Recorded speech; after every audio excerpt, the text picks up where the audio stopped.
Banyak yang bisa dilakukan. Yang penting kita fokus nggak bahwa ini adalah hari-hari di mana amal soleh yang kita lakukan itu tidak bisa dibandingkan dengan amal manapun, termasuk jihad sekalipun. Kecuali wa amma bi ni'mati rabbika fahadis. Adapun dengan nikmat-nikmat dari Tuhanmu, maka ucapkanlah, omongkanlah, sebarkanlah, tonjolkanlah gitu. Banyak pokoknya nyacing sok sebutkeun aya sabaraha hayang nyaho. Nih ya, saya teh darah tinggi, jantung, kolesterol, asam urat. Terus naon deui? Mulai melambat. Naon deui nya? Baru 4, baru 5, mau nyampe 10 nggak bisa tuh disebutin norolong gitu, nggak. Dia harus ingat-ingat dulu, apalagi ya sakit saya. Saya bilang sekarang sebut nikmat dari Allah, la tuhsuha, gak akan bisa disebut.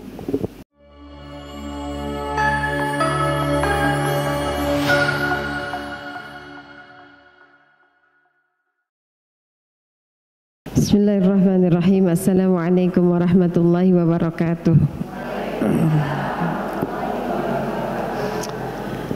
Alhamdulillah, alhamdulillahilladzi arsala rasulahu bil huda wa dinil haqq liyuzhirahu 'ala ad-dini kullih wa kafa billahi shahida. Asyhadu an la ilaha illallah wahdahu la syarika lah wa asyhadu anna Muhammadan 'abduhu wa rasuluhu la nabiyya ba'da. Allahumma salli ala sayyidina Muhammad wa ala ali sayyidina Muhammad. Ibu-ibu rahimakumullah, salah satu sunnah di 10 hari pertama bulan Zulhijjah adalah memperbanyak takbir mutlak. Apa takbir mutlak? Takbiran kapan aja, di mana aja, kecuali di WC nggak boleh. Kalau takbir muqayyad apa?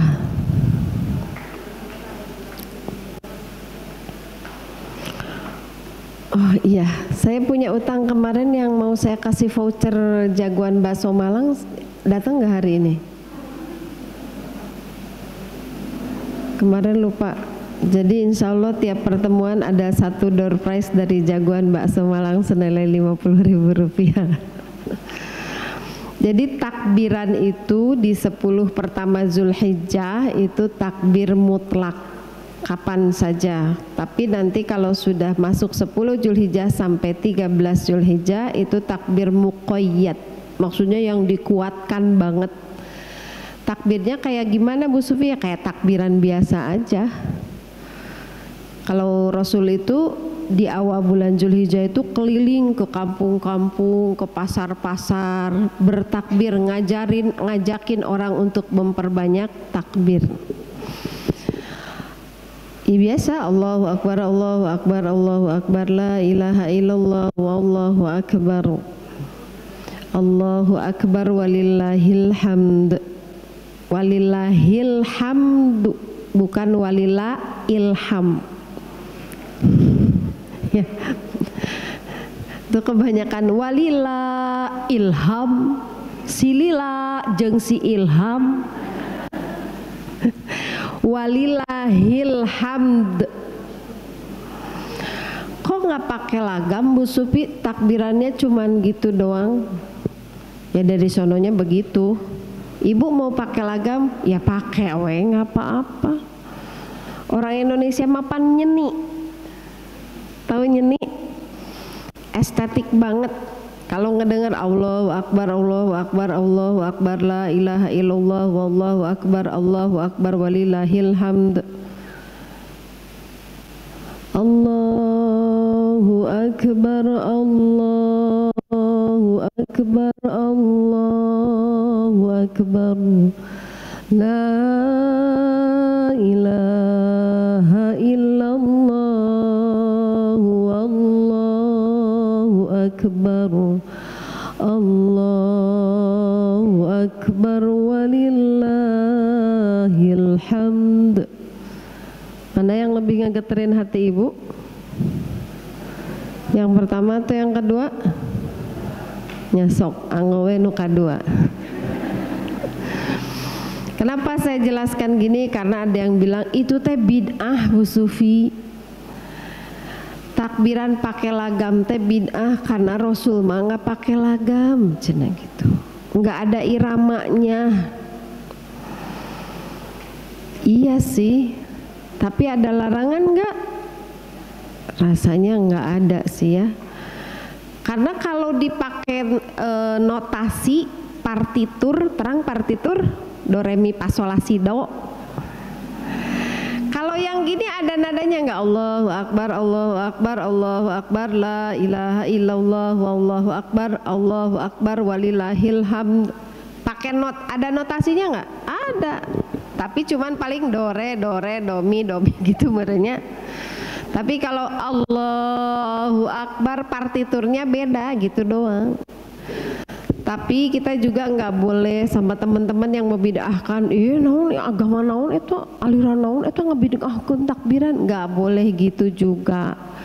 Mungkin teman-teman kita itu lebih waro, terang waro, berhati-hati, khawatir kalau pakai lagam gitu nanti orang terlenaknya oleh lagamnya bukan oleh zikirnya. Karena ada kan yang begitu ya, niatnya sholawat didangu-danguna jadi jika dangdut. Salatullah salamullah ala toha rasulillah, kan bawa anak yang ngagitek atuh. Yang harusnya kita punya rasa sahdu, rasa rindu ini ke Rasulullah, karena iramanya jika irama dangdut, jadi asa dangdut hayang joget gitu. Saya pernah di pengajian di satu instansi pemerintah, lagi musim ikan di dalam kolam teh geningnya.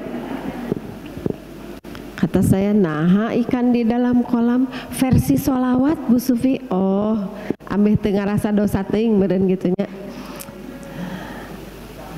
Kalau ingin melihat Nabi gitu, asalnya begitu sih, Nabi Muhammad gitu. Nah pas udah lama-lama jadi jararogin itu kata saya teh, kacau. Mungkin saudara-saudara yang kita yang nggak mau takbiran pakai lagam tuh begitu. Jadi kita nggak boleh merendahkan, meremehkan, apalagi menghina, nggak boleh. Kalau ibu mau takbir pakai lagam itu mangga. Yang harus dijaga adalah tetap hati kita yang terpaut pada makna zikir, bukan pada iramanya. Kalau irama membuat zikir itu makin kena di hati ibu, mangga. Cirinya kalau jempol ibu udah goyang, itu iramanya udah nggak bener. Yuk kita syiar sunnah awal Zulhijjah kita takbiran pakai lagam sederhana aja seperti kebanyakan orang Indonesia. Dan itu mah cuma lagam di Indonesia Bu, di Arab mah nggak ada yang takbiran juga kita. 3 kali aja ya, bismillah. Niat menjalankan sunnah 10 hari pertama bulan Zulhijjah. Allahu Akbar, Allahu Akbar, Allahu Akbar, la ilaha illallah, wallahu akbar, Allahu akbar, walillahil hamd. Allahu akbar, Allahu akbar, Allahu akbar, la ilaha illallah, wallahu akbar, Allahu akbar, walillahil hamd. Allahu akbar, Allahu akbar, Allahu akbar, la ilaha illallah, wallahu akbar, Allahu akbar. akbar walillahil hamd. Semoga Allah menerima zikir kita. Jadi selama sekarang dari sampai tanggal 13 Zulhijjah nanti perbanyak zikir takbir seperti tadi. Itu sekarang sebetulnya bukan takbir aja Bu ya, takbir, tahmid, tasbih, tahlil. Karena itu 4 kalimah thayyibah yang bobot amalnya itu sangat luar biasa. Seperti saya sampaikan 2 minggu yang lalu, keutamaan itu kita lakukan di mana saja, kapan saja, atau yang muqayyad itu ba'da salat wajib, sama nanti setelah salat Id sampai hari terakhir hari tasyrik. Jadi kalau Idul Fitri beres salat Id udah we takbiran tanya. Kalau Idul Adha mah sampai hari tasyrik ketiga asar itu masih disunahkan untuk bertakbir. Ya, bismillah, mudah-mudahan menjadi amal saleh kita. Kemarin ada yang bertanya, Bu Sufi kalau lagi haid amalan 10 hari Zulhijjah apa atuh? Banyak atuh Bu, kata saya, sok ibu hitung bisa takbiran seberapa kali sehari udah amal. Kan saya nggak bisa saum, nggak bisa tilawah, nggak bisa tahajud, katanya gitu. Masih banyak. Memberi makan orang yang berbuka di bulan Zulhijjah juga kan pasti pahalanya dapat, pahala saumnya. Kalau nggak bisa tilawah, dengerin yang tilawah, murojaah, hafalan. Kitab hadis juga banyak yang belum dibaca sama ibu. Ya, udah hatam Riyadus Shalihin, Bulughul Maram, Al-Um, Fathul Bari, banyak tuh. Kakara kadangu ayeuna eta ge kitabna. Banyak yang bisa dilakukan. Yang penting kita fokus nggak bahwa ini adalah hari-hari di mana amal saleh yang kita lakukan itu tidak bisa dibandingkan dengan amal manapun, termasuk jihad sekalipun. Kecuali kalau jihadnya itu menghabiskan seluruh harta dan nyawanya, baru tuh. Gitu ya. Mana iya teh? Menit tebih-tebih teuing atuh. Set. Hari ini kita mau bahas apa, Bu? Terang teh flexing teh naon?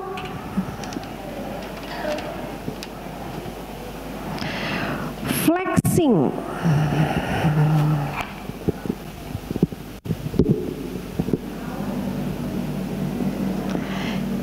Ini karena saya agak prihatin ya, dengan tren emak-emak posting segala macem, mulai dari air mata sampai intan berlian di posting. Flexing itu adalah apa ya, memamerkan harta yang dipunya gitu ya. Ada yang bilang, tapi kan itu tahadus bin ni'mah Bu Sufi, katanya gitu.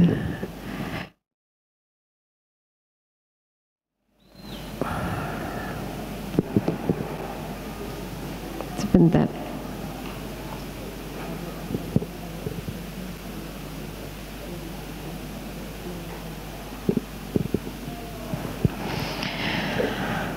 Itu kan tahadus bin ni'mah Bu Sufi, katanya gitu. Tahadus bin ni'mah itu apa? Tahadus itu hadasa, menyampaikan, mengutarakan, mengucapkan, itu tahadus bin ni'mah. Ini ada berapa ratus yang hadir? 1000. Nanti kita bandingkan dengan yang di online ya. Banyakan mana coba? Alhamdulillah, bismillah.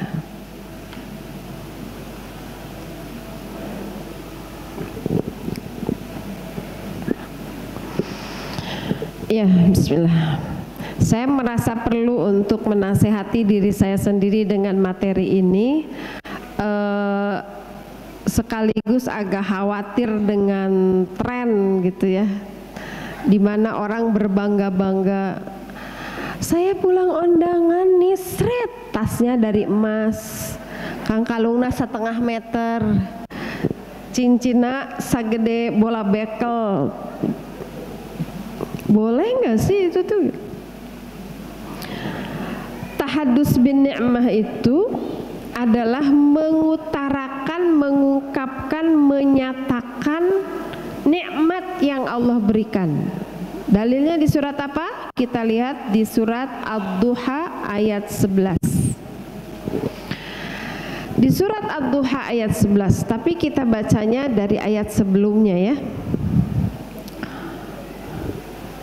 Neng punten tiasa nyuhunkeun Quran, Bu Sufi kakantun Quran jika nanti. Ibu punten di belakang Quran.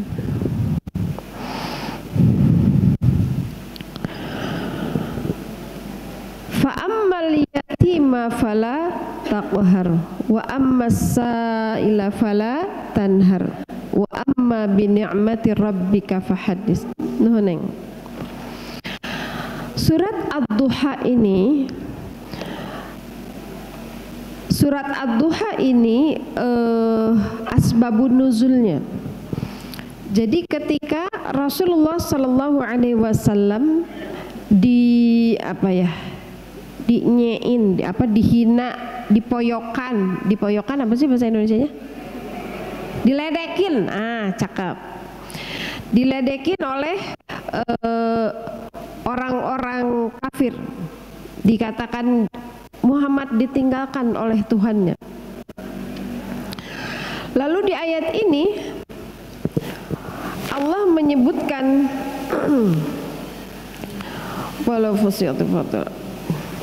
dari ayat 6 lah ya. Alam yajidka yatima fa'awa. Kamu mendapatkan diri kamu sebagai, jadi ceritanya pas turun surat Ad-Duha ini, Rasul tuh dalam keadaan sedih lah gitu ya, dikata-katain sama orang Quraisy karena orang Quraisy bilang Muhammad ditinggalkan Tuhannya. Lalu kata Allah, kan kamu teh waktu dalam keadaan yatim fa'awa, kan yatimnya Rasulullah itu justru menjadi kebaikan kan bagi Rasulullah Sallallahu Alaihi Wasallam. Lalu Allah yang melindunginya.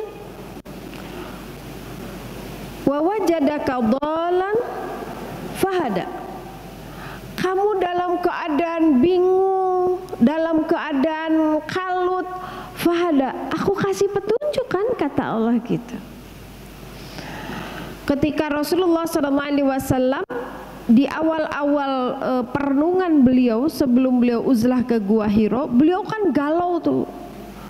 Kenapa masyarakat tuh begini? Kenapa orang-orang tuh begini? Fahada, kata Allah, aku berikan petunjuk kan. Wa wajadaka a'ilan fa'aghna. Kamu dalam keadaan sebagai seorang yang alan itu apa? Minus, berkekurangan, fa'aghna, aku cukupkan kan. Allah takdirkan seorang wanita kaya raya sekelas Khadijah, Allah cukupkan semua. Nah, itu hiburannya kepada Nabi Muhammad SAW. Kamu yatim, aku yang melindungi. Kamu bingung, aku kasih petunjuk. Kamu berkekurangan, aku cukupkan, kata Allah gitu. Artinya setelah itu Allah memberikan nikmat yang banyak kan gitu. Allah tuh mereview, mengulang kepada Rasulullah, nggak usah sedih, kamu tuh udah aku kasih nikmat yang banyak loh gitu. Fa'ammal yatima fala taqhar. Maka karena udah dikasih nikmat yang banyak itu, kata Allah, sama anak yatim kamu nggak boleh menghardik. Wa amma sa'ila, dan kepada yang minta-minta, fala tanhar, kamu nggak boleh. Tanhar itu apa? Menghalau, yang menghardik juga lah. Baru setelah itu, wa amma bi ni'mati rabbika fahaddits. Nah, kalau dibaca ayat ujungnya aja, bisa jadi dalil orang flexing, kan boleh Bu Sufi di Al-Qur'annya juga wa amma bi ni'mati rabbika fahadis. Adapun dengan nikmat-nikmat dari Tuhanmu maka ucapkanlah, omongkanlah, sebarkanlah, tonjolkanlah gitu. Boleh kan kalau ngelihat ayat 11-nya aja bisa jadi. Sehingga seseorang yang ngeliatin brankasnya penuh, kotak perhiasannya penuh gitu ya, tas Herpes, kan kalau disebut bisa nyebut merek atuh. Tas Herpesnya 1 miliar, seharga mobil gitu, seharga rumah. Dipamer-pamer, punten ya fa'amma bi ni'mati rabbika fahadis, ieu mah menjalankan ayat. Ngamalin ayat ini mah saya gitu. Bisa jadi kalau yang dibacanya cuman ayat 11. Tapi ceritanya tuh dari ayat 7, dari ayat 8 seperti itu, paham gak Bu? Kebayang gak ya? Nah, jadi ketika Rasul di ujungnya fa'amma bi ni'mati rabbika fahadis, itu tuh konteksnya karena Rasul udah dikasih nikmat yang banyak, maka sama anak yatim jangan ditolak, sama yang minta-minta jangan dihalau. Dalam konteks apa? Itulah menzohirkan nikmatnya gitu loh Bu. Bukan show off, ganti berlian, pasang status, ganti kawat gigi, kamari berlian hejo, ayeuna berlian berem, pasang status, aya jengkol nyelap. Nah sekarang kita lihat tafsirnya ya. Apa makna fa'amma bi ni'mati rabbika fahadis? Saya membaca beberapa tafsir ya. Kalau dijelasin satu-satu panjang lah resumnya aja, nanti Ibu pelajari sendiri. Ada beberapa tafsir yang saya reference dalam menjelaskan ini. Secara umum, yang pertama, binikmati, nikmat yang harus disampaikan di sini di ayat ini, nikmat yang disebutkan ini adalah kerasulan Nabi Muhammad SAW. Jadi ayat ini tuh untuk Rasul. Fa'amma bi ni'mati rabbika, karena kamu sudah diberi nikmat, nikmatnya apa? Berupa kerasulanmu, fahadis, maka berdakwahlah karena kamu adalah seorang rasul. Ini tafsiran pertama ya. Jadi itu perintahnya kepada Rasulullah SAW, karena Allah telah memberikan nikmat Rasulullah itu dipilih sebagai rasul terakhir, fahadis, maka sampaikanlah tentang tugas kerasulanmu itu kepada orang-orang. Gak boleh diem aja gitu jadi setelah diangkat jadi rasul, enggak, justru untuk mensiarkan. Fahadisnya itu apa yang harus disampaikannya itu semua syariat Allah, semua wahyu Allah. Makanya tafsiran kedua, nikmat di ayat ini adalah Al-Quran. Wa amma bi ni'mati rabbika fahadis, dan karena Allah telah memberikan Al-Quran kepadamu, maka berdakwahlah dengan Al-Quran itu. Maka sampaikanlah, ucapkanlah, bacakanlah Al-Quran itu. Nah, pada tafsiran kedua, ke kita juga kena nih, iya kan? Wa amma bi ni'mati rabbika, nikmatnya apa? Al-Quran. Nyampe nggak ke kita? Fahadis, maka sampaikanlah Al-Quran itu. Ibu saya bukan ustazah atau balagu anni walau ayah, kata Rasul. Sampaikanlah dari aku, apa yang dari Rasul? Semua syariat, walaupun hanya satu ayat. Tapi belum bisa ngamalin Bu Sufi. Kalau bisa ngamalin baru nyampein Bu, saya kagak bisa ceramah Bu, beneran. Bu Sufi ngisi pengajian ya, materinya apa? Sabar. Bu Sufi sabarnya noncek barudak ayeuna mah lebih tipis dari tisu. Saya mah rada-rada reman, Bu. Atuh lahir di Banten, bintang Leo saya tanya. Gak sabaran saya mah.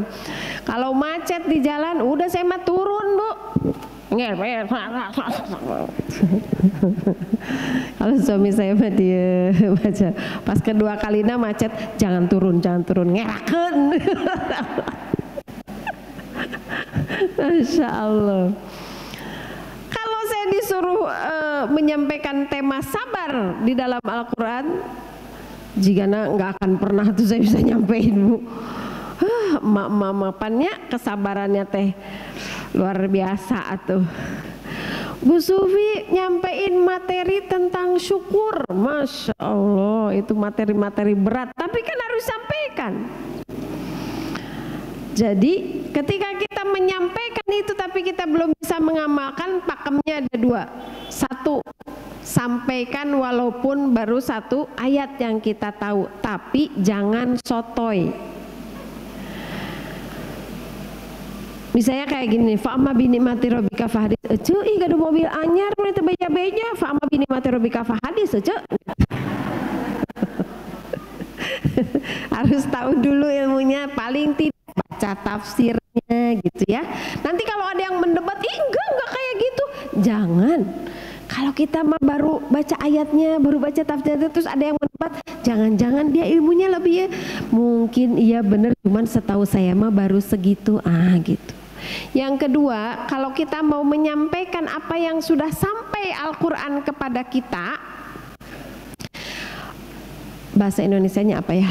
Takut nggak ngerti ya yang ada di sini nanti. Apa ya bahasa Indonesia? Itu tuh jadi naon atau Bu Ana pangennya narik gitu, Bu. Kalau saya berbicara tentang materi sabar, itu tuh kayak saya ngebanting bola, makin kenceng saya ngelemparin bola, makin kenceng gak baliknya ke saya. Kayak gitu tuh. Jadi ketika saya bicara tentang sabar, itu tuh seolah-olah sama Allah tuh ditarik, dengekeun Sufi, mana teh kudu sabar gitu talah. Iya kan, itu tuh jadi nasihat buat kita sendiri gitu, Bu. Itu aja. Nah kalau disuruh 100% bisa ngamalin, mas saya nggak akan bisa bicara apa-apa, Bu, beneran. Sufi, ibu teh pedah we nggak tahu jeleknya saya, mau ngedengerin saya teh. Kalau tahu mamerin Allah gitu doang, Bu Sufi gitu. Jadi sampaikan Al-Quran itu walaupun baru satu ayat nyampe ke kita, tapi pakemnya yang dua tadi. Gak boleh sotoy, gak boleh nyalah-nyalahin orang, gak boleh sok pintar sendiri gitu ya. Ilmu kita mah baru secetek lah gitunya. Tetap dijaga adab ketika kita menyampaikan. Dan jadikan itu sebagai peringatan buat kita. Karena saya tuh, Bu, kalau ingat hadis ini pengen berhenti jadi penceramah tuh beneran. Di dalam hadis tuh Rasulullah SAW menyebutkan bahwa nanti di Yaumul Ba'ats, Allahumma fiz, di hari ketika dibangkitkan itu, ada orang yang dibangkitkan dalam keadaan muter seperti gangsing sampai isi perutnya keluar. Siapa itu? Orang yang ngomong tapi dia nggak berusaha untuk mengamalkan. Berat gak, Bu? Berat banget, Bu. Ibu mah enak tinggal nyatet, tinggal ngedengerin, dah. Lah saya ngomong terus. Udah gitu sesuai permintaan, dari mulai bab fikih, bab segala macam sampai bab apa saja. Sementara belum tentu semuanya bisa saya amalkan. Makanya ya Allah bertawasul kepada Allah dengan semoga gitu ya, dari saya bicara tuh ada yang ngamalin kebaikannya, mudah-mudahan bisa mengurangi timbangan dosa saya di yaumil akhir, amin insyaallah. Nah itu yang kedua. Yang pertama apa tadi? Nikmat yang di ayat ini maksudnya adalah kerasulan Nabi Muhammad sallallahu alaihi wasallam. Karena itu nikmat dari Allah, maka Rasul harus menyampaikan misi kerasulannya itu kepada siapapun. Sehingga Rasul mengirim surat, bukan Rasul sendiri yang bikin suratnya ya, karena Rasul ma'al beliau menyampaikan dakwah kepada siapapun. Nah, yang kedua nikmat di situ adalah Al-Quran. Kalau tafsir yang pertama itu hanya untuk Rasul, yang kedua ini mulai kena nih sama kita ya. Nah, yang ketiga para ulama mengatakan nikmat yang harus kita sampaikan ketika kita punya nikmat itu adalah segala macam nikmat. Segala macam nikmat dari Allah, fahadis, maka tampakkanlah, bicarakanlah, sebut-sebutlah. Nah, nanti setelah ini kita bahas nyebut-nyebutna kumaha Bu Sufi, ke siapa aja, berapa kali, berapa lama, segimana, nikmat yang jenisnya apa, kita bahas. Kalau ada yang mau ini rujuk, ada di ringkasan kitab Syu'ab al-Iman ya Bu, Imam Abu Al-Ma'ali Umar bin Abdurrahman Al-Qazawi. Ini ada 3 jilid atau 2 jilid gitu bukunya. Wa in ta'uddu ni'matallahi la tuhsuha. Tapi kalaupun kita mau nyebut-nyebutnya, kata Allah, ingat ya, kalaupun kamu mau ngitung nggak akan bisa dihitung nikmat dari Allah mah gitu. Nggak akan bisa. Kadang-kadang kita juga nggak bisa menyebut bahwa itu tuh nikmat. Kalau kasusah teh apa? Kesusahan, kemalangan, itu mah bisa disebut Bu. Ada ibu-ibu nangis-nangis ke saya, Bu Sufi, ujian saya teh banyak banget, penyakit saya teh banyak gitu. Kata saya teh, ada berapa Bu penyakitnya? Banyak pokoknya, nyacing sok sebutkeun aya sabaraha hayang nyaho. Nih ya, saya teh darah tinggi, jantung, kolesterol, asam urat, terus naon deui? Mulai melambat. Naon deui nya? Baru 4, baru 5, mau nyampe 10 nggak bisa tuh disebutin norolong gitu, nggak. Dia harus ingat-ingat dulu, apalagi ya sakit saya. Saya bilang sekarang sebut nikmat dari Allah, la tuhsuha, gak akan bisa disebut. Kalau kita mau menyebut dari pagi sampai pagi lagi, gak akan selesai. Selesai saya mau Bu Sufi, berarti kita gak paham nikmat itu yang mana. Dulu saya gak berpikir bahwa air ludah itu nikmat, sampai saya nengokin seorang jamaah saraf air ludahnya Pak Kusut teh naon? Pak Jejet iskrodin. Jadi saraf air ludahnya kusut Bu. Ya Allah, kita kan ludah, apa sih ludah ya? Panas ininya, lehernya merah. Terus dia kalau ada yang ngegesrek kain di kulitnya, dia teriak kesakitan. Saya sampai bengong, segitunya urusan saraf air ludah doang. Gak bisa diurus di Bogor Bu, dibawa ke Jakarta puluhan juta operasi. Saya bilang, ya Allah, selama ini saya nggak pernah sengaja bilang alhamdulillah ya Allah masih punya ludah. Ada? Karena kita nggak ngerasa itu adalah nikmat. Nih Bu, di lapisan mata kita nih, di lapisan kelopak mata, ini ada reproduksi cairan dalam kadarnya yang pas banget, yang setiap kita berkedip maka cairan itu membasahi bola mata kita. Kebayang tuh kalau cairan di lapisan kelopak bola mata ini suburnya kayak air pipis. Kayaknya ibu nggak bisa kemana-mana lah, hayo we nandean eta. Tapi kadar air yang keluar dari kelopak mata ini sama Allah pas, hanya cukup untuk membasahi bola mata sepersekian menit, sepersekian detik sekali. Masya Masya Allah.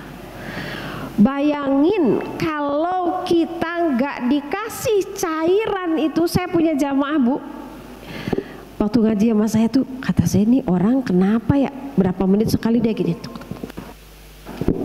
terus aja gitu. Saya bilang, kenapa Yan? Ya ibu itu tuh di kelopak matanya nggak punya reproduksi cairan itu. Jadi seumur hidup dia per sekian menit harus ngebasahin matanya. Masya Allah. Kita nggak menyebut itu nikmat karena kita kagak sadar bahwa itu tuh mahal. Dulu saya waktu jatuh, tulang kemaluan saya retak kiri kanan dua-duanya, nggak bisa jalan, cuman bisa terlentang aja 3 bulan. Pernah bersyukur, ya Allah, alhamdulillah tulang kemaluan saya teh normal, nggak retak, nggak patah, nggak keropos. Sampai dengar kejadian yang dilakukan saya, apa yang terjadi pada saya, mungkin nggak kepikiran, sama seperti ketika saya keluar dari ruang ronsenan, kata dokter ini begini. Terus harus gimana dok? Dokter lagi ngahulengnya, rek dioperasi kumang operasina. Kasih mane Bu Supi, lamun dinu kaki diusapan ku si abah masih mending, eta palebadinya. Gak bisa. Mau digips bisa sih Bu, digips pakai celana dari besi. Hah? Kelamun saya pengen pipis, pengen cari tanah, kata saya. Walhasil akhirnya cuma dikasih vitamin, dikasih kalsium, dan disuruh nangkarak 3 bulan dah. Kebayang gak Bu? Itu nikmat tulang kemaluan kita normal. Ya Allah, gak akan bisa kita ngitung karena untuk menyadari bahwa itu adalah nikmatnya aja kita merada hese. Apalagi yang ada di dalam, padahal kita bisa gerak gini karena di dalamnya normal. Iya kan? Ada anak tetangga di kampung halaman saya itu, dia tiap berapa jam ke kamar mandi guyuran, tiap berapa jam ke kamar mandi guyuran. Kata saya, kenapa itu anak kok gundul terus, kagak tumbuh-tumbuh rambutnya? Ternyata dia kanker kulit yang gak bisa ngeluarin keringat. Pokoknya tiap berapa jam dia harus mandi karena dia kepanasan. Bayangin Bu, nikmat kulit yang Allah berikan kepada kita. Ya Allah. Tapi karena kita nggak nyadar, ibu nggak pernah nyebut-nyebut itu. Pernah nyebut-nyebut, alhamdulillah ya Allah, kulit saya teh nggak kanker, nggak alergi, pipa hayu, nu murah hayu, mahal hayu, beres lahnya. Skincare naon we ditempelkeun, alhamdulillah beres. Coba bayangin Bu, ada orang yang pakai sabun, kalau bukan sabun bayi langsung gararate, ada yang gitu? Ada. Kalau bukan hand body lotion yang mahal langsung gararate, orang mah make jalan tah ge hayu atuh. Alhamdulillah. Sok ibu lamun geus eta mam gorengan eueuh tisu kan diusap-usap dia. Jadi gatal gak? Nikmat la tuhsuha. Kenapa kita tidak pernah menyebutnya? Padahal kata Allah, fa amma bi ni'mati rabbika fahaddits. Sebut nikmat Allah tuh biar kita punya rasa syukur. Aduh, kalau bahas ini tuh saya udah speechless Bu. Kebayang nggak? Oh ya, ini saya mau cerita nih. Nih kalau ada yang lihat ceramah saya, terus tangan saya begini, ini saya bukan lagi ngemetal Bu ya. Ini karena nggak bisa balik lagi, harus diginin. Baru balik lagi. Ini baru 1 jari. Jadi kalau mau ini saya harus gini-giniin dulu, baru tuh bisa. Masih clicking tapi klik lah masih gitu. Kata saya ini baru 1 jari yang begini udah annoying teh naon. Adah sareuseuh. Kadang-kadang lagi ngebuka botol tiba-tiba alah gitu. Ini baru satu ruas. Ini kan yang ini doang nih Bu, yang ini doang masalahnya tuh. Kemarin bisa kalau lagi gitu dipijit sebelah sini truk langsung gitu. Sekarang udah enggak. Ya Allah, baru satu aja udah ngeganggu. Gimana kalau semua? Pernah ditekan, ya Allah, alhamdulillah buku tangan saya normal, semuanya ada 2 ruas. Kebayang nggak kalau jari tengah cuma ada 1 ruas? Susah Ibu kalau mau ngupil nanti. Fa'amma binikmati rabbika fahaddis, supaya kita banyak-banyak bersyukur. Banyak-banyak bersyukur, sehingga kalau kita fokusnya kepada nikmat kita yang kita sering sebut-sebut. Jadi disebut-sebut itu ya Bu ya, di catatan saya itu yang disebut dengan disebut-sebut itu pertama adalah disebut pada diri sendiri. Jadi mengafirmasi gitu ya. Misalnya gini, usia kita nih, ini kan kayaknya banyak yang sebalad lah sama saya ya, 50-an ke atas banyak nih kayaknya ya.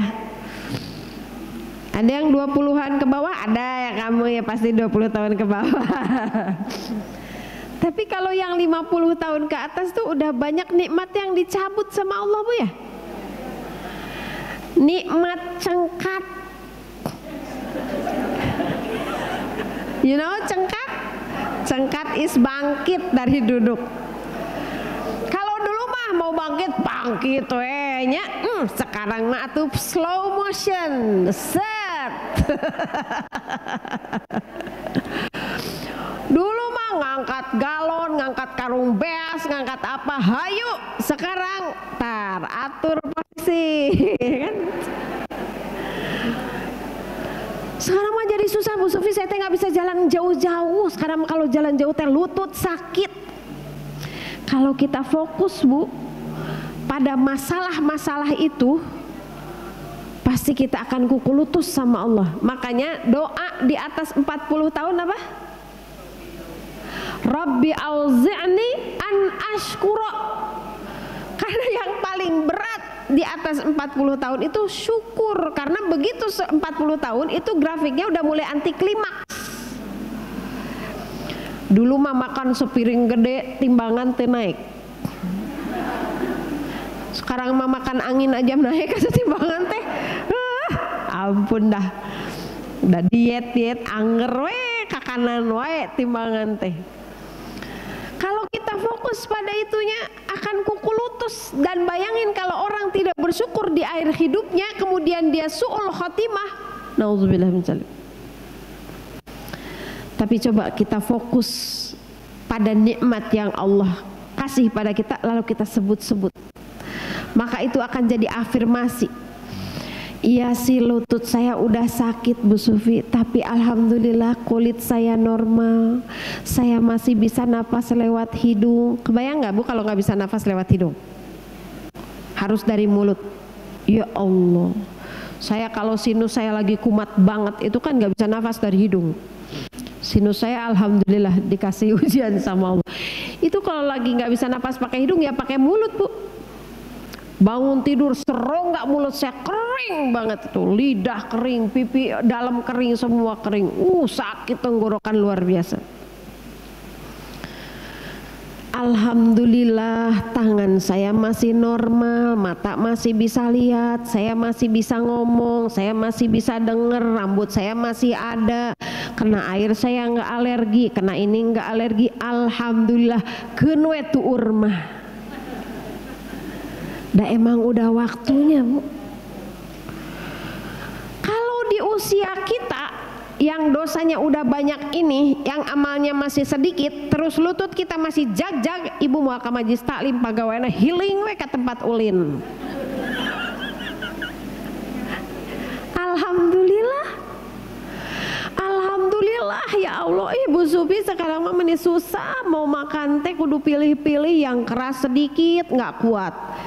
Daging nyarelap, kolesterol, Alhamdulillah, coba kalau seumuran kita udah tua, gigi kita masih cakep. Terus ibu makan segala dimakan, beki we tak kolesterol. Beki cepet game overna. Iya kan? Udah disetting Bu sama Allah. Mata saya teh Bu Supi sekarang mamani burem mata teh. Alhamdulillah dibere burem. Coba kalau mata kita nih udah tua bengras terus, mending kalau dipakai baca Quran. Pagaweana nonton drakor dah bengras pisan atuh. Alhamdulillah. Saya teh susah tidur, sekarang mah udah tua. Alhamdulillah susah tidur, cek Allah teh tong sarewe maneh salat. Iya kan? Jadi kalau itu kita sebut nikmat, kemudian fahadits, kita sebut-sebut nikmat itu, kita nggak akan merasa sedih dengan kekurangan yang Allah kasih pada kita. Karena saya pernah bahas surat Al-Balad ya. Nah, nggak ada yang ngangguk. Betul sih udah kan Al-Balad? La uqsimu bihadzal balad wa anta hillum bihadzal balad wa walidi wa ma walad. Kata Allah, laqad khalaqnal insana fi kabad. Emang manusia itu diciptakan dalam keadaan rungsing, segala ngerasa susah. Tuh kabad tuh gitu. Dan emang susah, kita masuk di dalam perut susah. Uyal-uyal tuh. Begitu mau keluar dari rahim ibu susah nggak? Susah.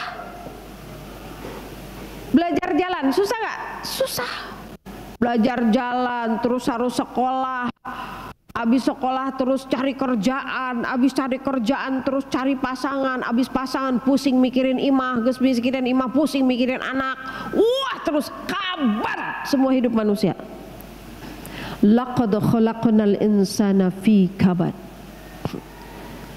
Apa kata Allah?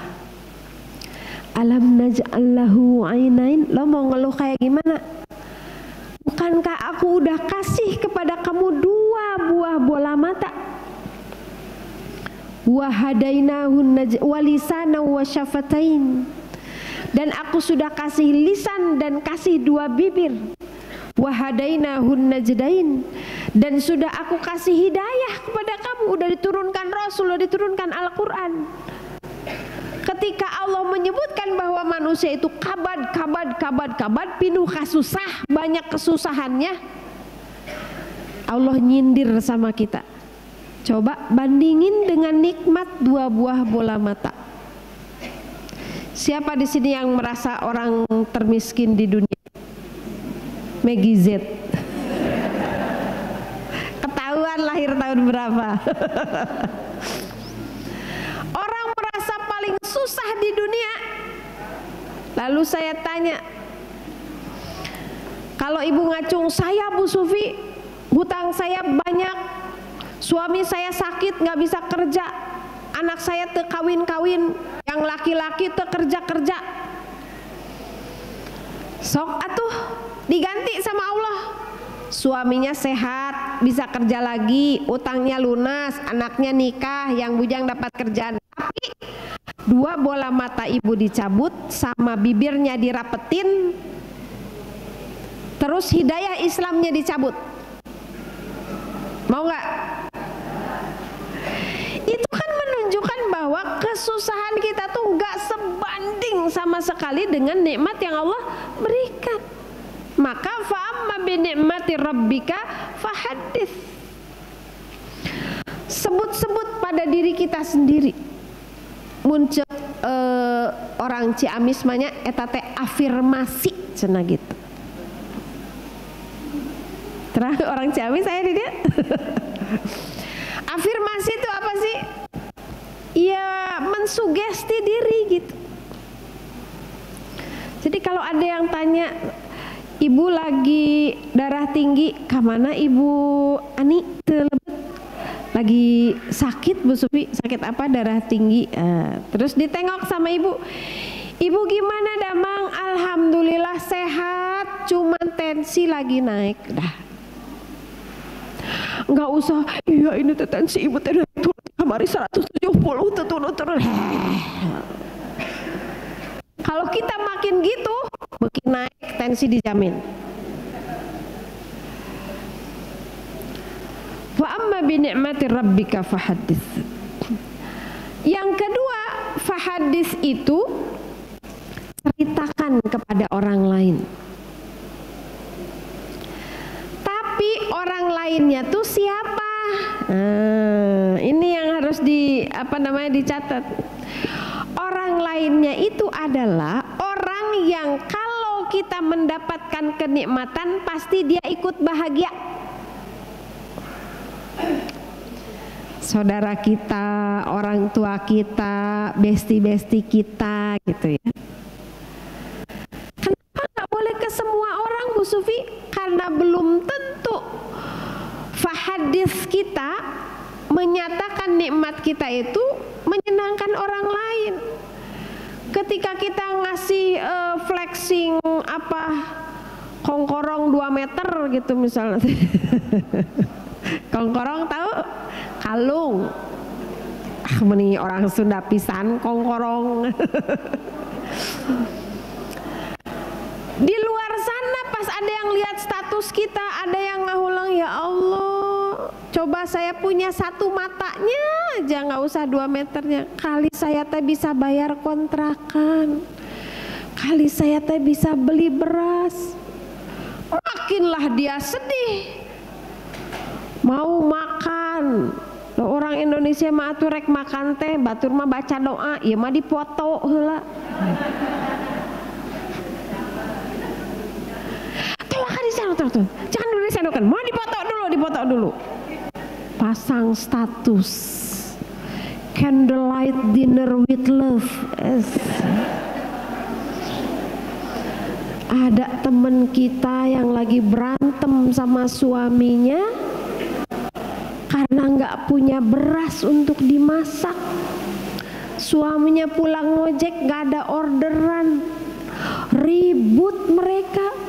Ngelihat yang gitu, Gusti, kebayang nggak Bu? Udah gitu kita teh kagak ngirim lagi, hoak doang. Janganlah. Saya pasang status itu tuh kalau mau bantu endorse, mau order ini silahkan hubungi ibu saya. Pernah ada, Bu Sufi di Iraha bisnis bolu channel. Padahal saya ada ngasih bolu, saya pasang status bolu ibu anu silahkan hubungi itu. Dikiranya saya yang jualan bolu, hujan angin Bu Sufi bikin bolu mah Bu.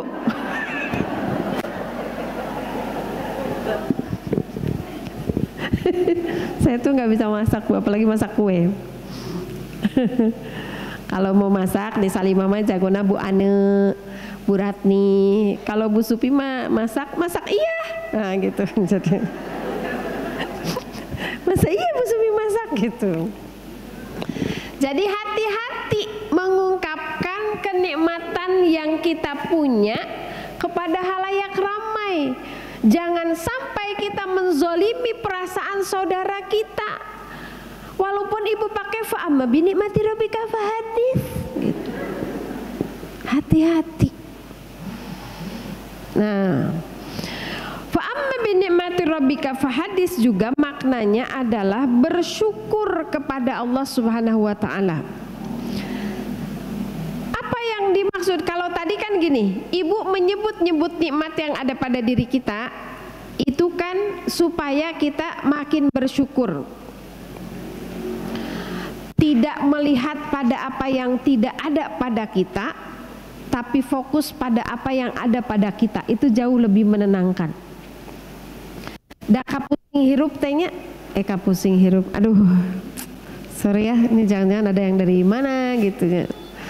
Kesusahan hidup itu, rasa kita susah itu karena ada gap antara keinginan dan kenyataan, betul gak?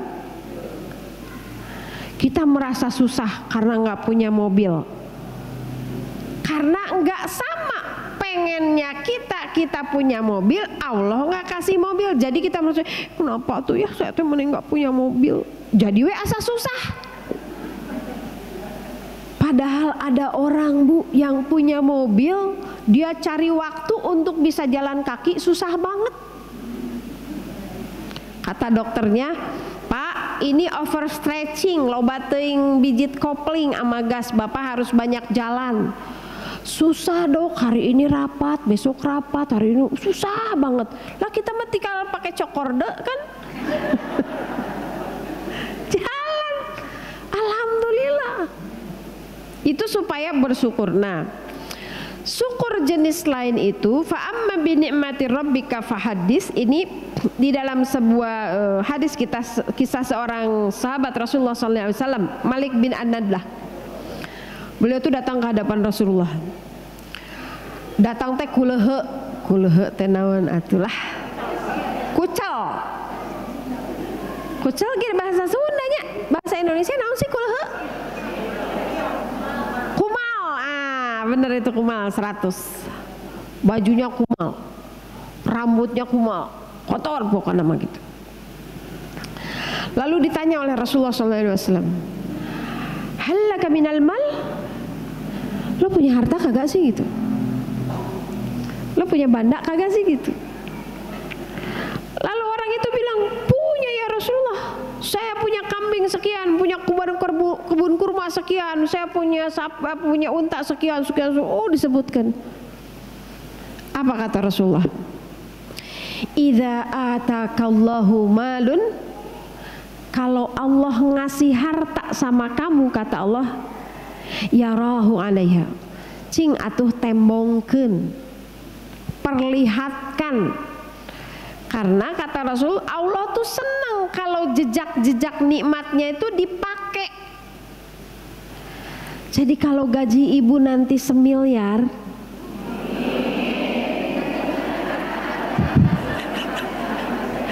mumpung Zulhijjah sok sing kenceng aminanya.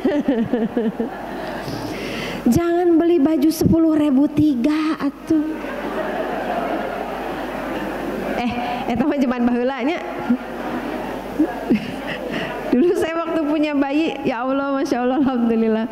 Saya kan nikah masih pakai ilmu nekat. Suami masih kuliah udah nikah. Pas punya anak tuh beli celananya tuh yang 10.003. Sekarang mah 100.003. Jangan, gaji ibu 1 miliar mah tuh bikin saudara kita yang jualan gamis 500-an, sejutaan beli atuh. Kalau semua orang kaya belinya di kaki 5, tutup atuh toko. Gak boleh. Kalau emang kita punya, zakat udah, sedekah udah, wakaf udah, nolongin orang tua udah, saudara udah, iya duit loba keneh, sok belanja gitu. Boleh. Ngarurudin maneh teh apa? Ya jangan nyusah-nyusahin sendiri gitu, memiskin-miskinkan diri gitu. Bapak kenapa telat datang? Habis saya teh jalan kaki dari rumah. Kenapa jalan kaki? Emang Bapak nggak punya mobil? Ada tuh 5 di garasi ya. Fa amma bi ni'mati rabbika fahaddits, kata Rasul. Tau ngarurudin maneh, hanya gitulah pokok namanya. Ya kalau kita bisa gaya mah gaya, weh. Bu Supi bisi ria, saya teh takut ria kalau saya ginding. Ria enggak ria tuh adanya di sini. Bukan harga jilbab yang ibu pakai, bukan harga gamis yang ibu pakai. Tergantung di sininya. Maka ketika seorang sahabat datang kepada Rasulullah SAW, ini Rasul lagi menjelaskan hadis zuhud, hadis ke berapa? 31 atau 33 di kitab Arba'in. Zuhud itu adalah, kata Rasul, izhad fid dunya yuhibbukallah. Zuhudlah engkau kepada dunia. Tes. Sok bantuan ahamkeun atuh.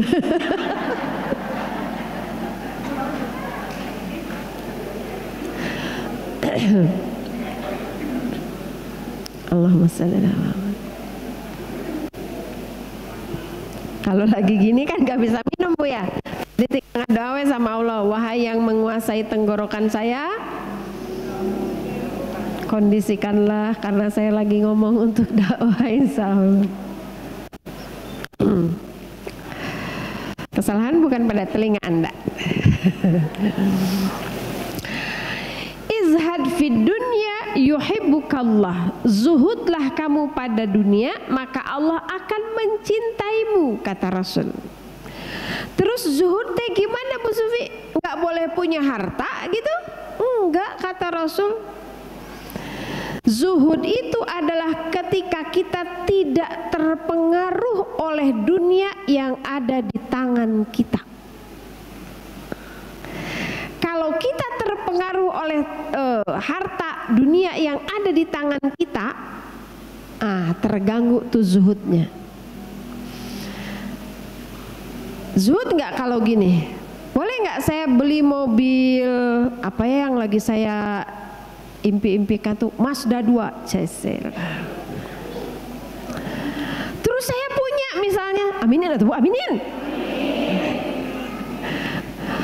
Tapi tiba-tiba keserempet ojek. Tes di mana kezuhudannya? Kalau begitu diserempet yang disemprot langsung orangnya, gimana sih mobil baru tahu saya ngreditnya seberapa tahun. Tidak disimpan di hati. Dah namanya juga barang. Kata Rasul, setiap barang tuh ada ajalnya. Jangan kamu marahi anakmu karena memecahkan bejana, karena sesungguhnya setiap barang ada ajalnya. Saya lagi ngomong gini, anak saya main bola di rumah. Dia pernah dengar saya ngomong begitu, main bola di rumah, prang. Mak-mak biasanya gimana Bu? Sama lah, saya juga mama lah, bukan bidadari ngaku. Tuh kan kata ibu juga main bola kok di dalam rumah jadi meme gitu. Kata anak saya, udah waktunya Bu mangkok itu pecah. Kita berdoa lagi aja sama Allah, semoga abis ini Allah ngasih rezeki sama kita buat beli mangkok baru, kata anak saya. Waktu itu SD kelas 3 kelas. Mau marah jadi gimana? Gue yang ngajarin. Aku bertanggung jawab kok, kata dia. Kalau ibu mau bantuin bersihin boleh, kata dia gitu. Ya Allah, anak-anak tuh ya luar biasa.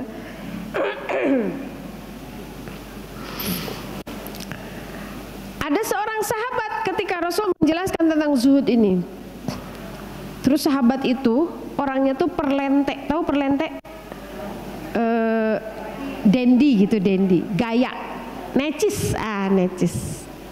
Kan ada ya orang yang nggak bisa minton tuh apa, nggak bisa keluar rumah, nggak bisa ketemu orang kalau dia tuh nggak rapi, nggak necis gitu kan, ada kayak orang gitu. Kalau mama kan biasanya asal daster jeung anduknya jadi lah.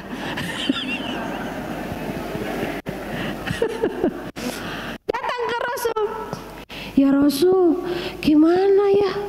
Saya kayaknya nggak bisa zuhud tuh, karena saya tuh bawaannya pengen gaya terus gitu, penampilannya necis, barangnya mahal.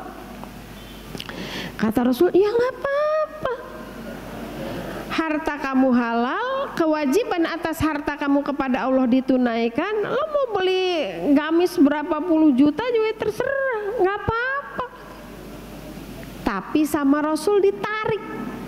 Apa kata Rasul? Tapi kamu harus ingat, sapu tangannya ahli surga jauh lebih bagus daripada gamis kinclong yang kamu pakai itu. Artinya apa? Nggak usah punya rasa bangga. Ketika kita bisa, ada saya banyak uang teh meni bingung itu digemanain lagi ya. Wakaf ke Bu Supi pembebasan lahan 600 juta udah saya teh. Buat beresin masjidnya Bu Sufi udah gitu. Zakat udah, semua udah, pokoknya kemana-mana, tiap ada yang minta dikasih, tiap ada yang minjem dikasih. Tapi uang nggak habis-habis, bisa gitu ya. Terus ibu mau beli gamis 10 juta misalnya gitu, ya udah beli pakai aja. Tapi nggak boleh pas ngareret ke bawah jika busuk 500.000 itu. Eta yang nggak boleh.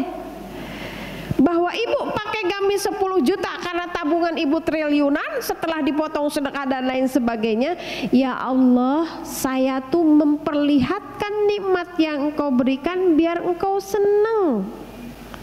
Walaupun tetap harus dijaga. Kunjungan ke korban banjir, terus ibu pakai gamis 10 juta. Bini mati robika fahadis Bu Sufi, disintrek gerah. Tetap aja kan kita harus tahu adab. Boleh gitu nggak? Saya punya tas dari emas, boleh. Boro-boro tas, boga coet tinu emas ge boleh lah sok. Gak apa-apa. Selama hartanya halal, hak Allah dari harta itu sudah ditunaikan. Ada orang minta tolong, kita tolong, zakatnya dikeluarin, semua boleh. Allah senang. Tapak-tapak jejak-jejak kenikmatan yang Allah berikan kepada kita, kita announce, kita munculkan tuh Allah senang.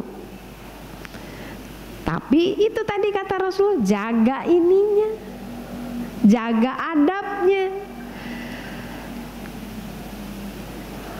Binikmati rabbika fahadis juga adalah dengan bersyukur, beramal soleh.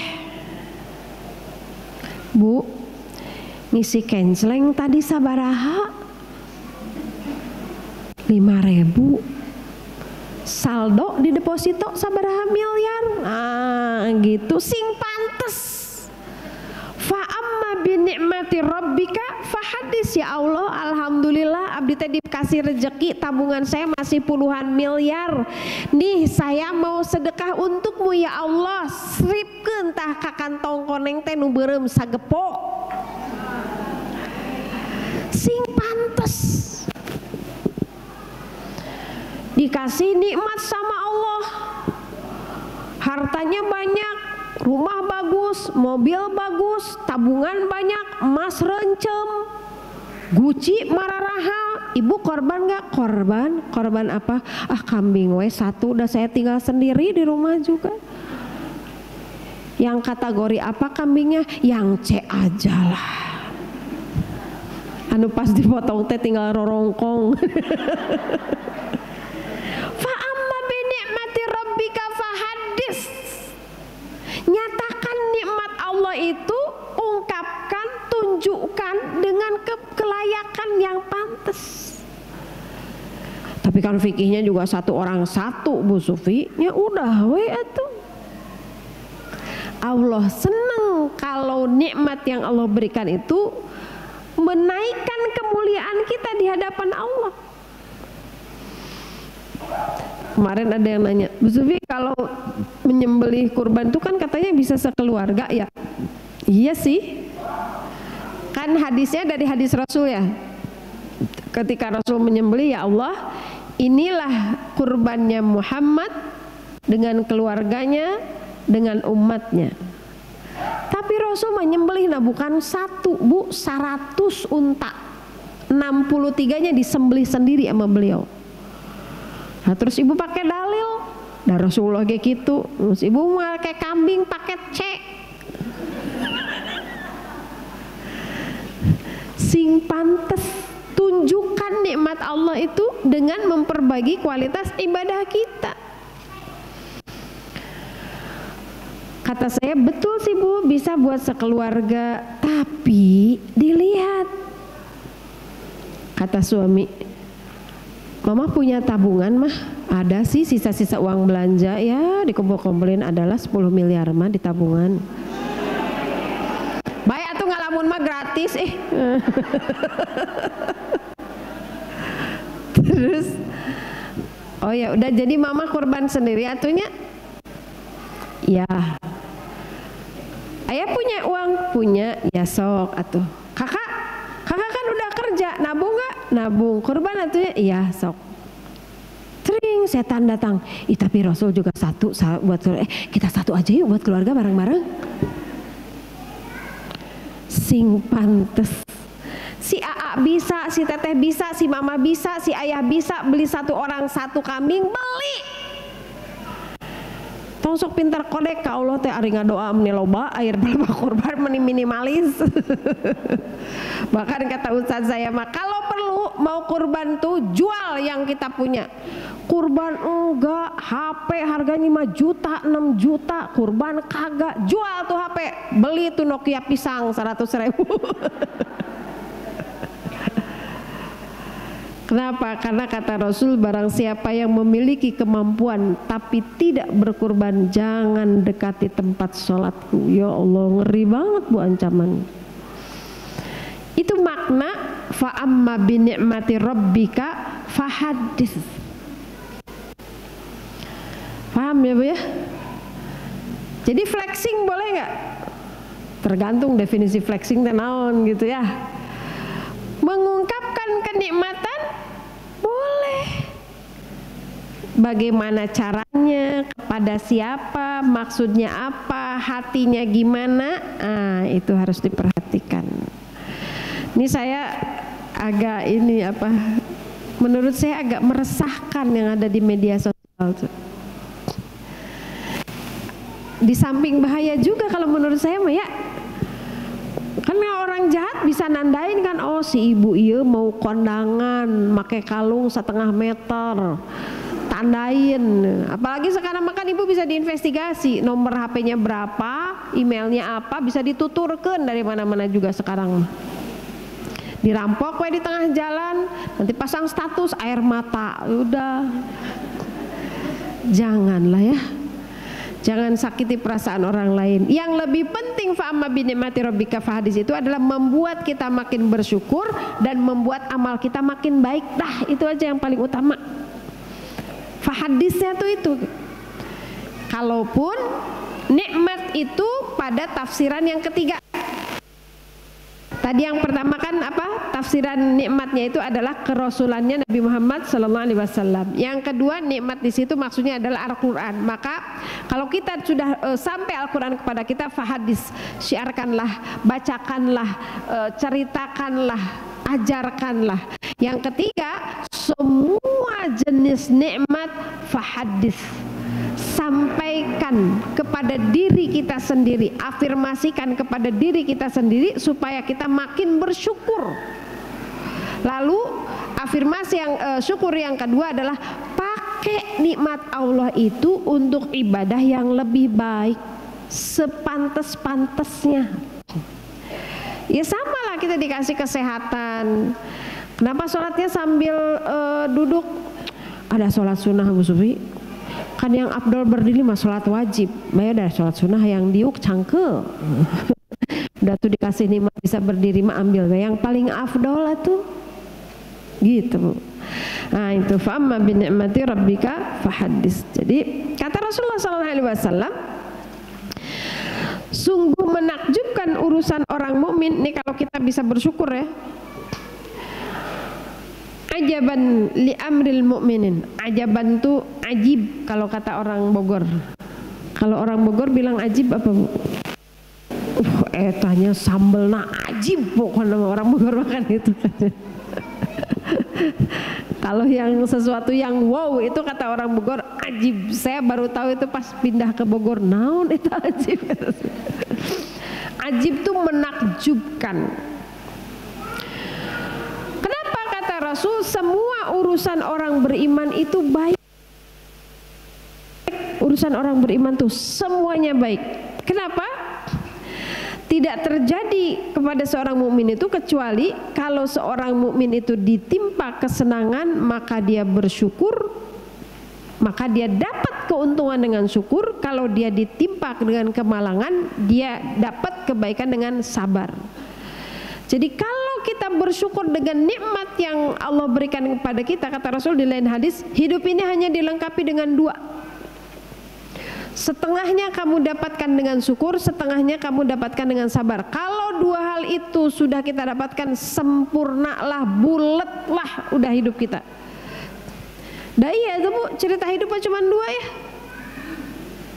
Kalau nggak sehat ya sakit, kalau nggak untung ya buntung, kalau nggak selamat ya celaka, ya cuman gitu dong. Semuanya berpasang-pasangan. Yang nggak berpasangan tuh cuman awan. Nah, nggak ulang ya. Pasangannya awan apa? Uak juga nggak ada pasangannya tuh uak. Paman, bibi, aki, nini, adik, kakak, ayah, bunda. Uak? Wah istri, wah meket. Bulan, bintang, langit, bumi. Iya matahari pasangin sama awan aja kali ya. Gak ada pasangannya.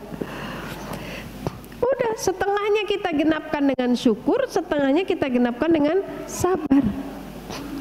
Jadi nggak ada ruginya. Siapa bilang, ih tapi Bu Sufi jadi orang kaya tuh untung banget tahu.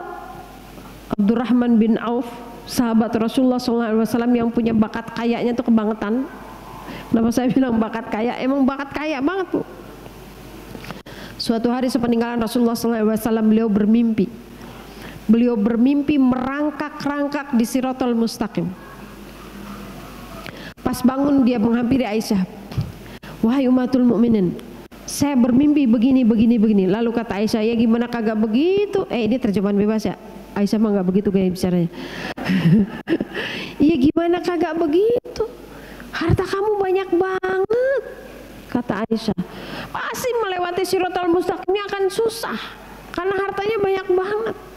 Besoknya Abdurrahman bin Auf mensedekahkan semua hartanya karena dia nggak mau hartanya itu jadi beban sehingga dia akan kesulitan melewati Siratal Mustaqim. Iya tapi dasar Abdurrahman bin Auf ya, setelah itu 3 bulan kaya lagi Bu. Bakat kaya emang. Ketika hijrah para sahabat tuh yang satu dikasih rumah, yang satu dikasih kebun, kambingnya, untanya. Abdurrahman bin Auf nggak, tunjukkan pasar kepadaku. Ya 3 bulan setelah itu dia jadi saudagar penguasa pasar. Emang ada orang yang dikasih passion tertentu oleh Allah Subhanahu Wa Taala. Jadi itu syukur kata Rasul. Kalau gitu bisa menguntungkan kita. Lalu dengan musibah, kekurangan, kesedihan, masalah dan lain sebagainya bisa membuat kita juga untung dengan sabar. Itulah sebaik-baik syukur insyaallah.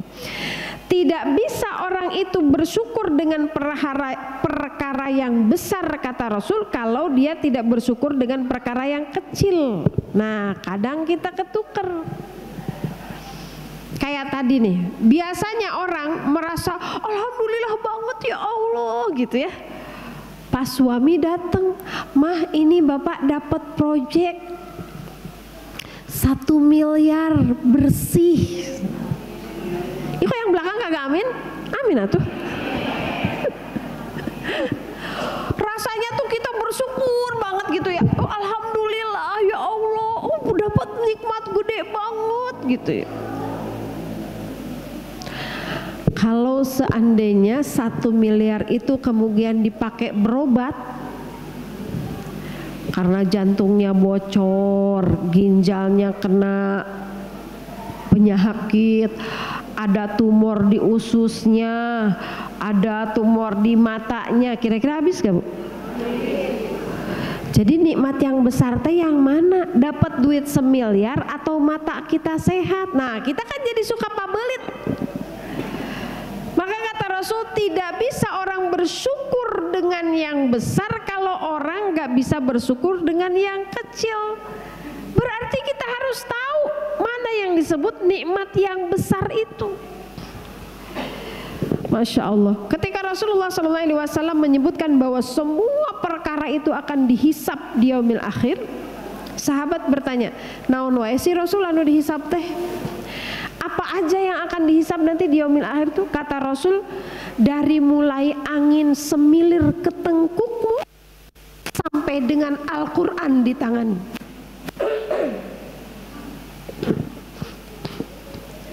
Bayangin Bu, angin semilir ke tengkuk kita itu nanti dihisap.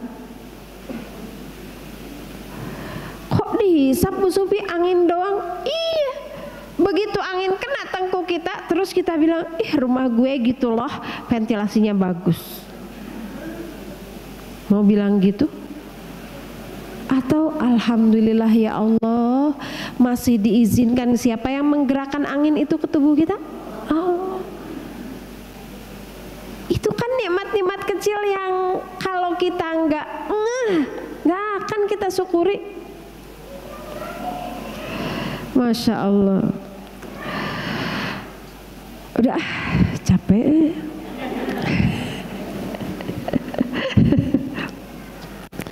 Nah, maka nikmat itu jadikan ibadah kita, dan sebaik-baik syukur itu ketika kita menggunakan nikmat untuk ibadah. Saya pernah menyampaikan ya, ketika saya menjelaskan materi tentang syukur. Apa itu yang disebut dengan syukur? Tereng tereng tereng tereng. Besok tarawadu di taros teh. Tarah mawa duit tawadu teh. Apa itu syukur? Menggunakan nikmat Allah sesuai keinginan Allah sampai Allah puas kepada kita, ridho kepada kita. Itu definisi syukur kata para ulama. Yang paling sederhana syukur itu adalah kita mengucap alhamdulillah. Puncaknya adalah kita menggunakan nikmat itu untuk ibadah. Menggunakan nikmat Allah sesuai dengan ketentuan Allah sampai Allah ridho. Bentar Bu, habis.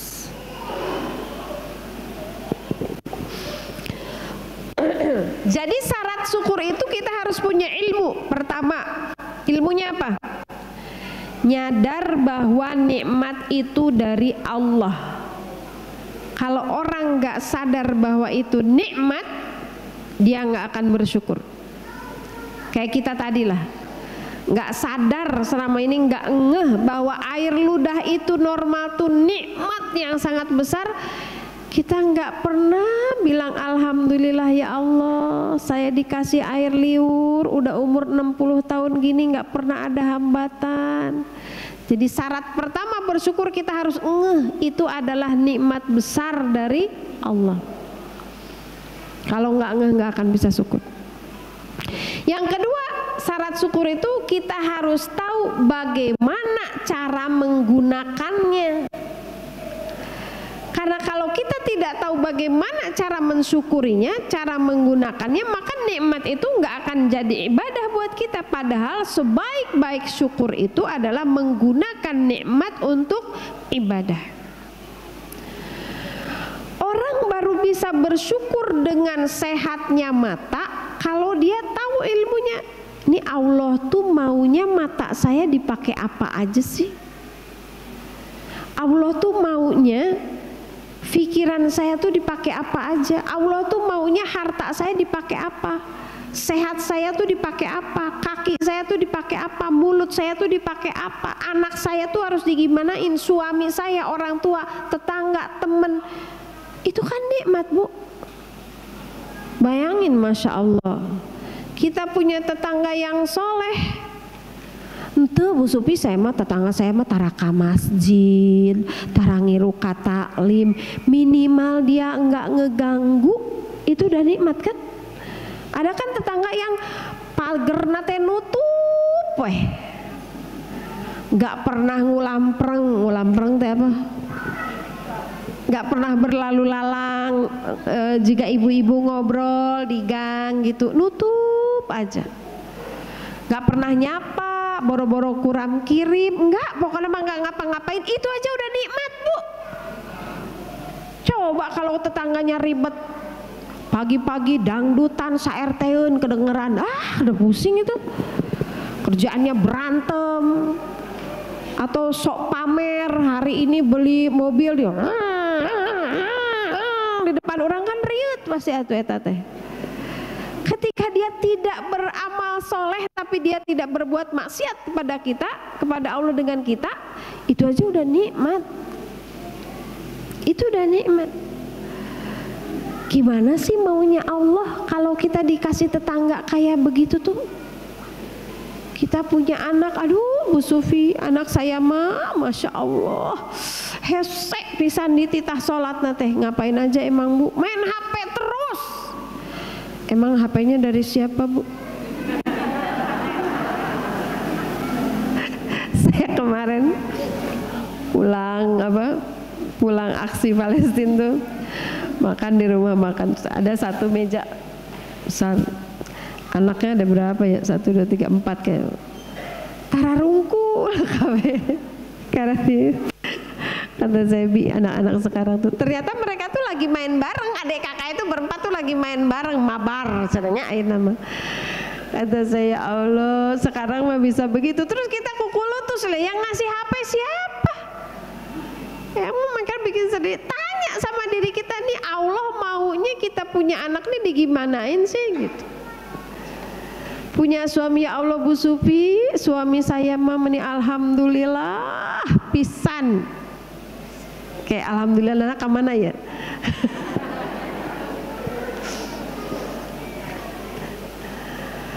Gak mau ke masjid, gak mau ngaji, giliran sholat harus dibangunin melulu. Harusnya kan dia Bu Sufi yang ngebangunin sholat subuh saya, bukan saya terus yang ngebangunin dia. Sunnahnya itu memang suami ngebangunin istri, ciprati air mukanya kata Rasul. Itu kalau suami sama istri wajibnya begitu, cipratin air. Kalau suami kagak bangun, istri yang ngebangunin, jangan dicipratin air Bu, gak sopan, guyur aja pakai air sember. Orang yang harusnya ngebangunin dia, malah dia dibangunin. Saya bilang Bu, tetap aja harus disyukuri. Paling tidak alhamdulillah Gusti geus ngarasaan boga salaki. Ada loh orang yang sampai meninggalnya nggak diizinkan oleh Allah untuk punya pasangan di dunia. Iya kan? Alhamdulillah dikasih ujian ya Allah, mudah-mudahan dapat pahala. Tanya sama Allah, tanya sama diri kita nih, kalau suami rupanya kayak begini patutnya diapain ya menurut Allah? Jadi ibadahnya kayak apa ya gitu. Ini ada seorang mama datang kepada Mbah Mun dari Maimun Jubaid. Kiai, pokoknya saya mau cerai, katanya gitu. Kenapa? Suami saya tuh udah mah nggak nyari nafkah, nggak mau sholat, tar ke masjid, nggak mau ngaji. Udah pokoknya saya mau cerai. Lalu kata Mbah Mun gini, suami kamu itu benteng kamu dari api neraka. Hadisnya sahih.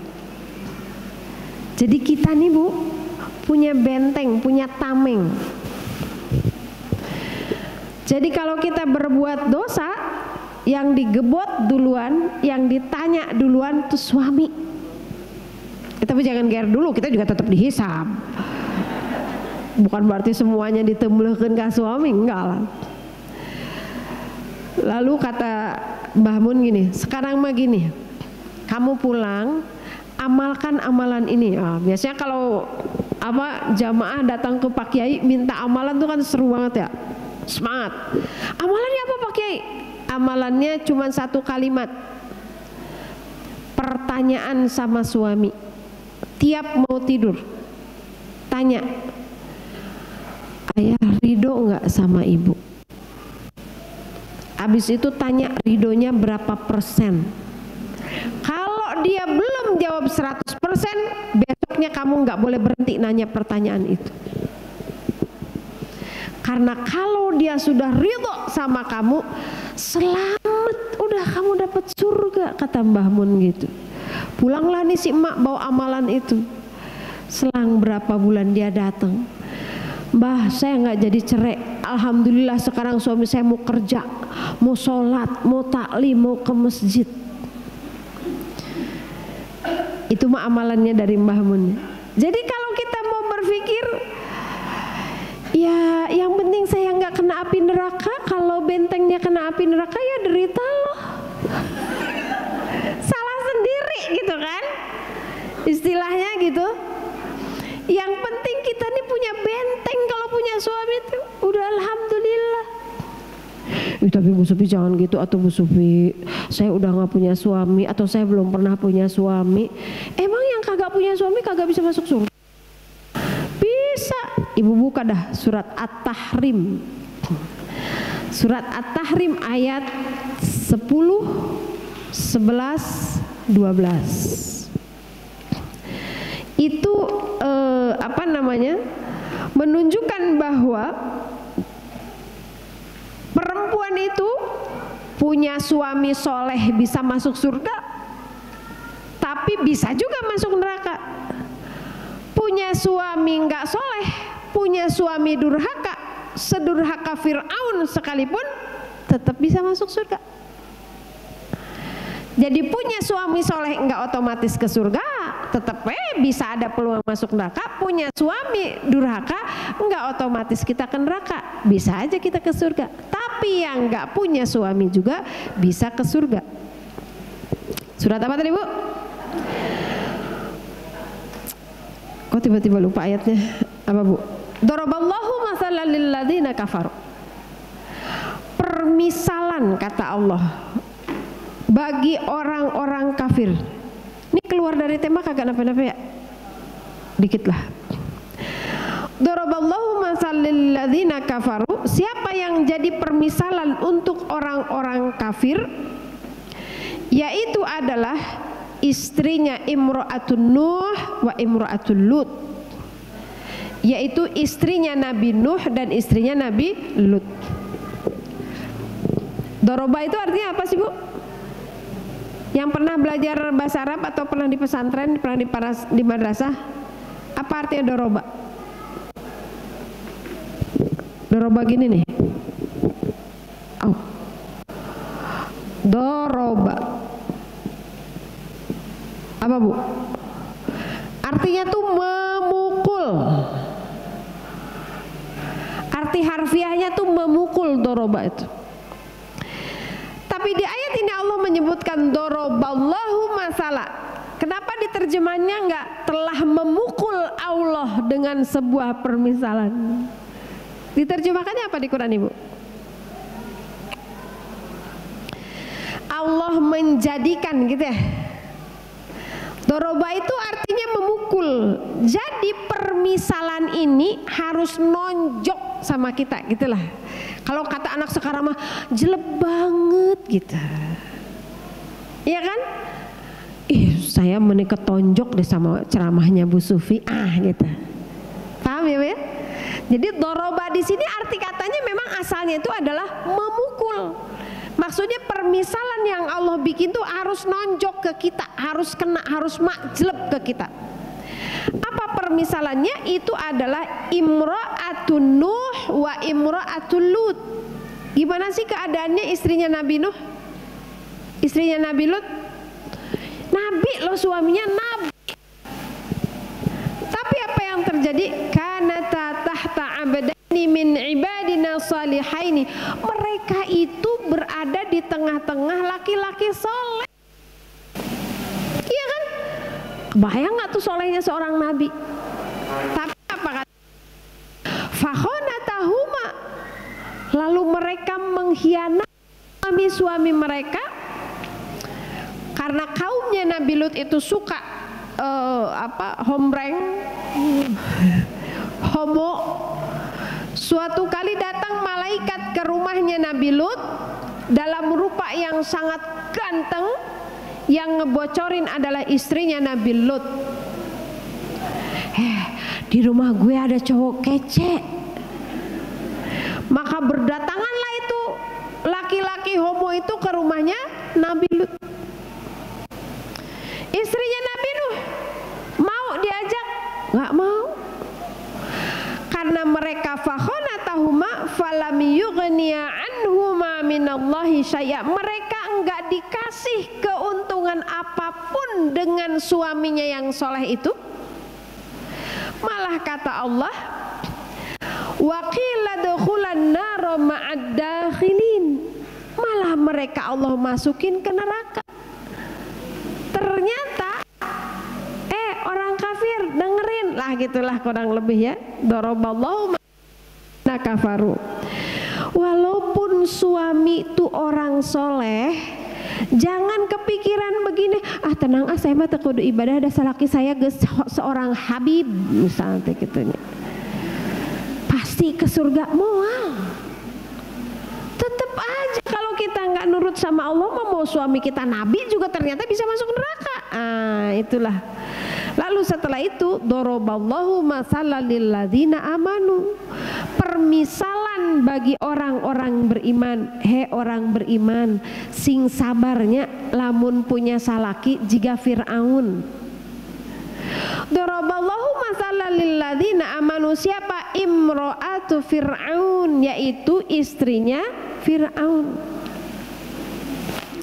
Idh qalat rabbi banilni 'indaka baitan fil jannah. Ketika istrinya Firaun itu berdoa kepada Allah, ya Allah berikan aku rumah di surga. Ini adalah doanya Asiyah ketika Asiyah ketahuan mengucapkan bismillahirrahmanirrahim pada saat nyisirin rambutnya Nabi Musa yang lagi bayi itu. Dia ketahuan oleh suaminya mengikuti Tuhannya Musa, masuk Islamun aina mau gitunya, maka dipanggil algojonya, dia disimpan di atas batu, dia mau ditindih pakai batu.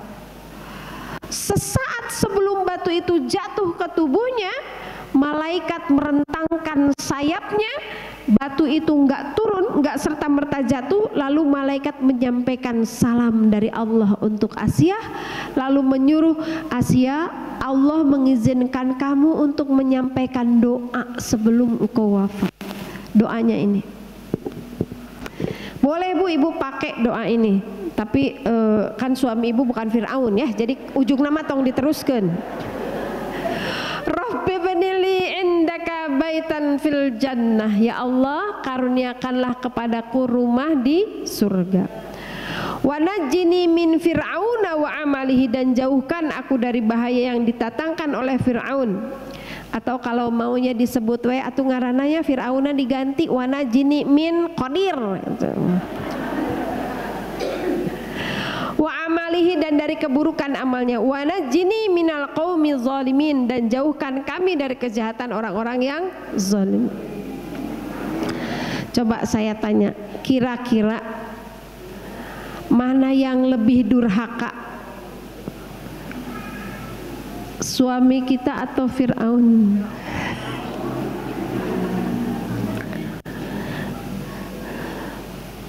Suami ibu nggak sholat, tapi coba ditanya, Mama teh hayang sholat mah, hayang sholat mah, nah, jawabnya kira-kira gimana? Nya hayang sholat mah tuh, kan pasti gitu kan? Berarti masih punya iman bandingin Fir'aun, ya kan bu? Banyak soalnya ini ibu-ibu yang curhat, suami saya nggak mau ngaji, nggak mau sholat, nggak mau ke masjid, kerjaannya ngerokok, main burung, macing gitu. Tapi kalau ditanya kunaon papa nggak mau sholat, kaneng dah, tau mau baik. Kayak sholat mah sholat, emang sholat kudu bebeja, mayan, bukan iman. Tapi apa yang dikatakan Fir'aun ketika diseru oleh Nabi Musa, ana rabbukumul a'la, aku Tuhan yang maha tinggi, ngapain kamu ngajak nyembah-nyembah Tuhan kamu, orang aku Tuhannya, gitu kan? Suami ibu gitu kagak? Tenang we atuh.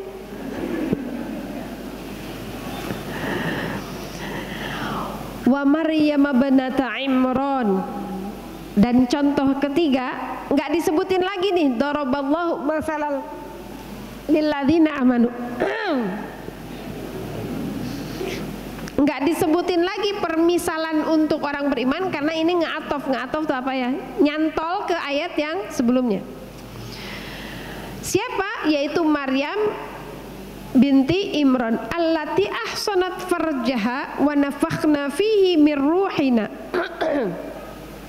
yang aku tiupkan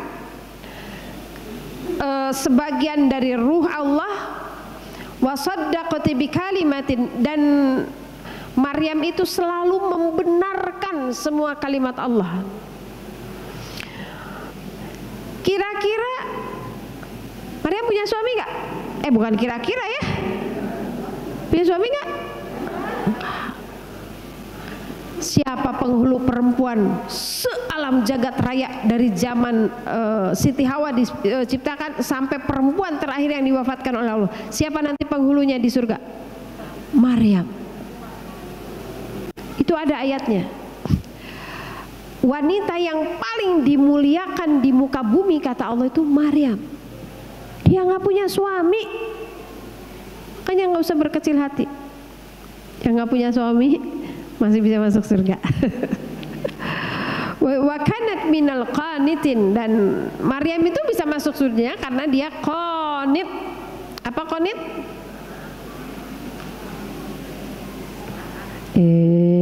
Sakit teh. Apa bedanya qanit sama taat? Qanit ta'ah sama, dua-duanya juga artinya taat. Nah, habat beda tuh kata-katana. Hatu itu udah saya jelasin waktu saya ngejelasin surat An-Nisa ayat 34. Ciri-ciri wanita solihah. Fassolihatu qanitatun hafizatun lil ghaibi bima hafizallah.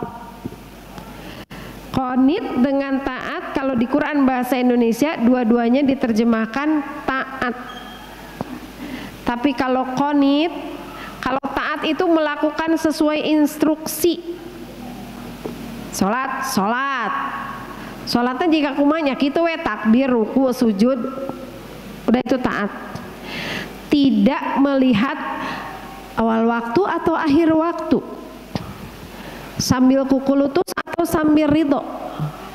Pas adannya bilang, magus adan deui geuning, atau kapan ya kok belum adan juga. Kalau qanit, taatnya itu dengan rasa bahagia, nggak gerundel, nggak kuku lutut, nggak pamrih. Itu qanit. Sayyidatina Maryam itu oleh Allah disebut qanit. Taatnya tuh nggak ada. Ketika beliau ditakdirkan oleh Allah Subhanahu wa taala punya anak, padahal dia belum pernah disentuh, jangankan disentuh dalam pengertian disebut disetubui, disentuh di toel aja belum pernah sama laki-laki. Tapi dia hamil, tapi dia ketika mendapatkan ilham bahwa ini adalah dari Allah, ya udah dia terima. Kalau kita mah kagak ya, usia 45 tahun hamil padahal boga salaki, meni riweuh dah tuh. Saya punya anak buah, pas ketahuan positif nangis, kata saya, kamu kunaon bet nangis atau positif? Contoh Bu Sofia tuh si ade kan karunya, bae we atuh da aya salakina, mun maneh teh boga salaki hamil kakana kerungsing, kata saya teh. Ada suami ini, saya bilang biarin atuh. Makanya istri solihah itu pakainya qanit, bukan taat.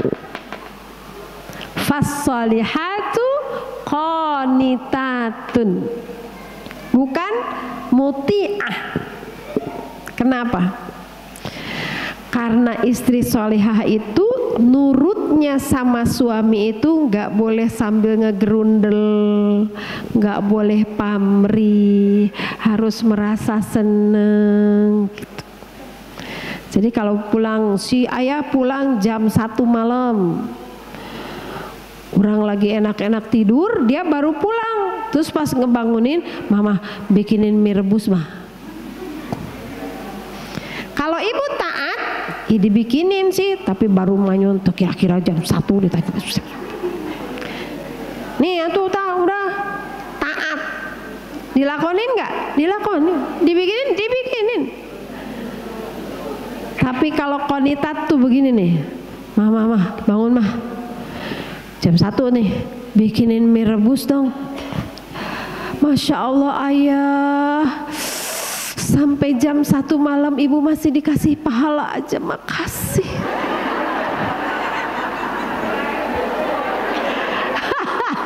Ada yang gitu gak? Berarti ibu masih level taat. Masya Allah, punya suami luar biasa. Jam 1 malam aja masih ngasih pahala sama istrinya, Gusti terima kasih ya. Terus dibikinin mie-nya, wah ditungguin sampai suapan terakhir, udah, alhamdulillah terima kasih, yuk bobo, kayak gitu tuh, konit itu namanya. Udah 10:30. Padahal saya tadi berencananya sampai jam 10 aja. Allah alam bisawab, ibu rahimakumullah, mudah-mudahan bermanfaat. Jadi sekarang ibu tahu lah ya bagaimana adabnya kita flexing, tahadus bin nikmah.